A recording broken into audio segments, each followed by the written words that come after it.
শতকরার একটি অঙ্ক। এই অঙ্কটি শিক্ষক নিবন্ধন পরীক্ষা আসছে। এখানে বলছে 8টি করে 5 টাকায় ক্রয় করে 16টি দ্রব্য কত টাকায় বিক্রয় করলে 10% লাভ হবে।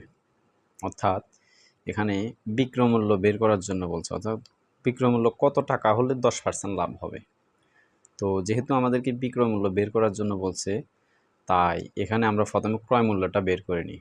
ক্রয় মূল্য বের করার জন্য আমরা এখানে ক্লু দিয়ে দিছে যে 8টি 5 টাকায় ক্রয় করে, অর্থাৎ 8টি দ্রব্যের ক্রয় মূল্য হচ্ছে 5 টাকা। আর এখানে যেহেতু 16টি দ্রব্য দিয়ে দিছে, আমরা প্রথমে 16টি দ্রব্যের ক্রয় মূল্য বের করব। এরপরে বিক্রয় মূল্য আমরা খুব ইজিলি বের করতে পারবো।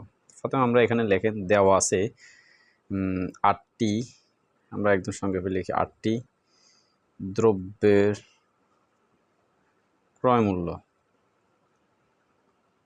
মূল্য সমান 5 টাকা।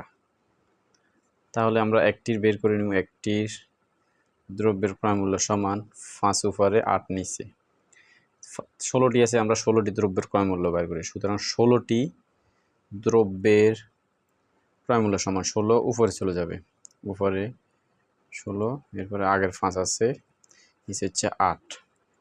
কাটাকাটি হলে 8 দিয়ে 16কে কাটলে 2, 5 আর 2 গুণ করলে হচ্ছে 10। তার মানে 16টি দ্রব্যের ক্রয় মূল্য আমরা পেয়ে গেছি 10 টাকা। তার মানে এখানে আমাদের আছে ক্রয় মূল্য আছে, এবার আমরা বিক্রয় মূল্য বার করব। বিক্রয় মূল্য কত টাকায় বিক্রয় করলে 10% লাভ হবে। তাহলে আমরা এখানে লিখি 10% লাভে সমান, আমরা 10% লাভে, 10% লাভে। তো 10% লাভে বিক্রয় মূল্য, তার মানে বিক্রয় মূল্য বেশি হয়েছে। আর শতকরা এসব অঙ্কে আপনারা সবসময় ক্রয় মূল্য 100 টাকা ধরে নেবেন। ক্রয় মূল্য সবসময় 100 টাকা হবে। তাহলে আমরা যেহেতু আমাদের কাছে বিক্রয় মূল্য বের করার জন্য বলছে, তাই ক্রয় মূল্য আগে হবে, বিক্রয় মূল্য পরে হবে। যেটা বের করার জন্য বললো এটা পরে হবে। তাহলে 10% লাভে ক্রয় মূল্য সবসময় 100। তাহলে আমরা লিখি ক্রয় মূল্য 100 টাকা হলে, 100 টাকা হলে বিক্রয় মূল্য সমান, বিক্রয় মূল্য সমান, যেহেতু 10% লাভ হয়েছে, ক্রয় মূল্য 100 টাকা হলে 10% লাভে বিক্রয় মূল্য হচ্ছে 110 টাকা। 110 টাকা। তাহলে ক্রয় মূল্য যদি 1 টাকা হয়, বাকিটাও নিয়মে করে ফেলবেন। তাহলে 110 উপরে আর নিচে হচ্ছে 100।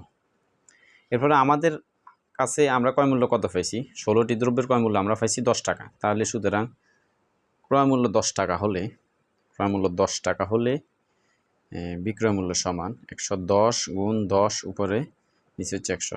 এবার কাটাকাটি করলে বের হয়ে যাবে 0, একটা কাটা, একটা কাটা, এটা কাটা, তার মানে হচ্ছে 11। তার মানে বিক্রয় মূল্য আমাদের কাছে কি জানতে চাচ্ছে, কত টাকায় বিক্রয় করলে 10% লাভ হবে। অর্থাৎ 11 টাকায় যদি দ্রব্যটি বিক্রয় করেন, তার 10% লাভ হবে। তো এই নিয়মে বিভিন্ন অঙ্ক এসে থাকে বিভিন্ন চাকরির পরীক্ষা। যদি অঙ্কটি বুঝে থাকেন তাহলে ভিডিওটিতে লাইক এবং কমেন্ট করবেন এবং আইডিটিতে ফলো দিয়ে রাখবেন।